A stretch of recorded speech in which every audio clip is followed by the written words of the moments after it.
Episode 9 is set to end the Skywalker saga and the sequel trilogy itself by writer and director J.J. Abrams and Chris Terrio. This is Mike Zero.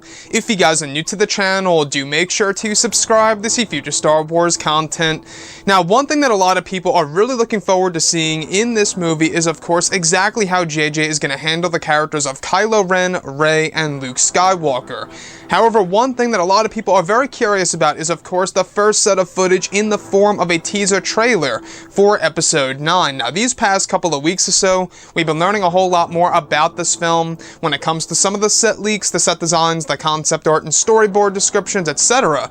One of which has all to do with some of the shot descriptions of the teaser trailer. Specifically, one of which has all to do with shot descriptions consisting of Rey meditating on a large rock inside of a cave with many blue glowing crystals. It's described that the boulder she is sitting on is levitating and is described as a rear shot.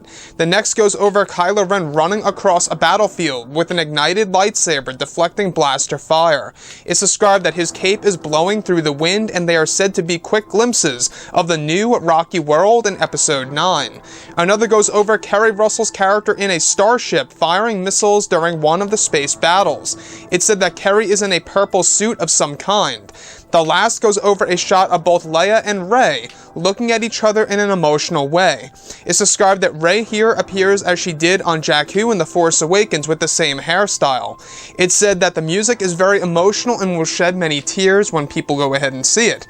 So I want to go over a couple of parts about this that are going to be very excited about this movie. Now, first things first, I want to go over the Rey sequence and as to why I believe that this is either A, going to be the Lost City, or B, is going to be one of the entrances to the ancient Jedi Temple that will appear in the film by JJ. Now, the mention of her being on top of a large boulder that is levitating off of the ground, that lines directly up with what we actually heard a couple of weeks ago that we discussed about Daisy Ridley filming a sequence with, of course, Mark Hamill, in which she was actually meditating on top of a large boulder that was levitating with Mark Hamill by her side.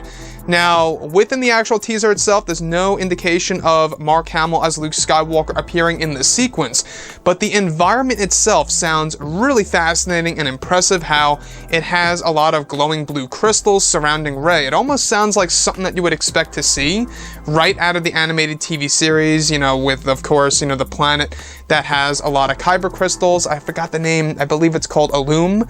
But if you think about everything here with this movie, we do know that JJ is digging into a lot of Legends and or EU material in order to really make this film feel true to a lot of the older things related to the Star Wars franchise that were written over by Disney and Lucasfilm.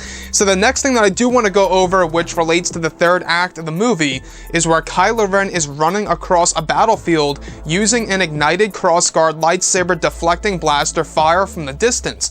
Now, this is actually based on the rocky world that is set to appear in this movie. Now, this rocky world is the location most likely to the First Order headquarters in Episode 9. Now, we do know that the First Order is growing and is becoming far stronger than ever before in this movie by JJ, where they will also be introducing a new threat in the film in order to intervene the battle between both the First Order and the Resistance. So we can see that JJ is really trying to mix things up quite a bit in this movie, and this is most definitely the planet in which it is inspired by the beach of Normandy from World War II. Now, the other one that I do want to go over is Carrie Russell's character, codenamed Mara. Now, there's a lot of talk about who she really is in this movie. Is she a Knight of Ren? Is she a bounty hunter in the film?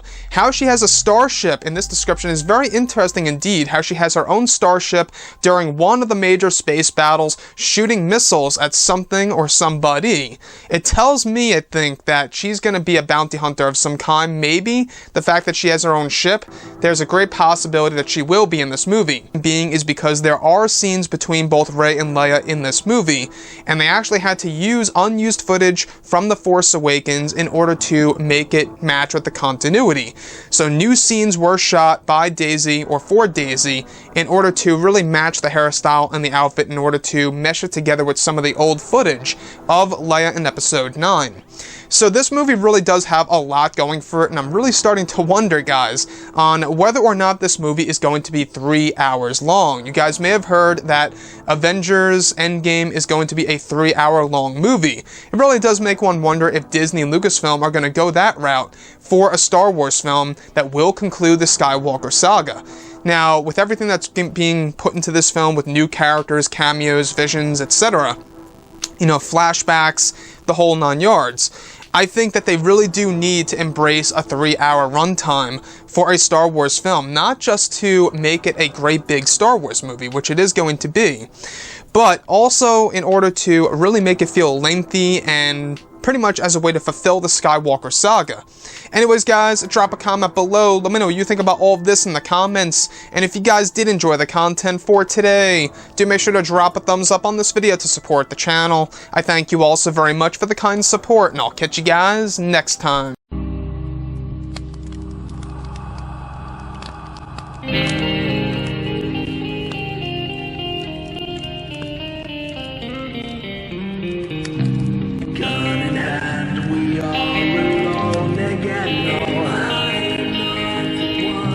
Night to moon, we hear them moans again.